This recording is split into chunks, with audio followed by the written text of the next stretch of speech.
Hey there folks, I thought I'd give you a little bit of an update with how things have been going over the studio. From the last catch up, we were talking about being inspired by a student to play a bit more cello. Thoroughly loved it with the opportunity to play as the ensemble and support. And then I thought, yes, I'm going to be playing the cello on the Sunday for our service at church. Now, that part went well. I mean, I practiced hard, preparing the day before, the music, making sure I knew the melodies and things like that. And that was not a problem. It was only a couple of days afterwards did I realize I was starting to get a lot of fatigue with my bow arm.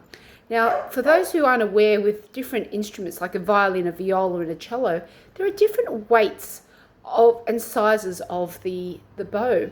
So one thing I realized was the fact that I was, first of all, having to do a lot more practice because it wasn't my main instrument, but also the fact that it was a much heavier bow. It meant that it was an instrument and bow which I wasn't used to that weight. So just imagine you're sort of carrying something which is maybe twice as heavy as what you normally carry, and you're doing a lot of work on it for quite a bit of time, quite intensely. Well, it's still a little bit tender. And I've realized even just in a couple of weeks that you really appreciate, and kudos to cellists out there who've been working really diligently with their technique. So that's one thing I realized, being more of a violinist and violist, that yes, the bow has a bit of a challenge still. So guys, keep in mind, if you're working on something, be it music or you're training for something, remember to go easy.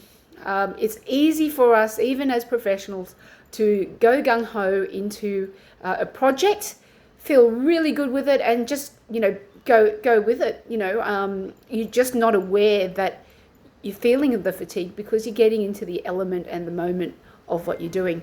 So just remember to just pause a little bit, maybe even prepare ahead of time and pace things out, and that can be one way to avoid fatigue and any pain. Now, the good thing is I have the opportunity to get some treatment with that. I put some warmth as well, and I also had a bit of shoulder stuff which was related to something else, but it made me realize I need to just listen to the body. So there's something for you this week. Think about anything which you may have been doing something a bit new about, whether or not it was music or something else, and see if you need to revise the way you do things. Do you need to slow down, maybe pace things out a bit differently, or just have a rest? Take care, and I'll see you in the next video. Bye for now.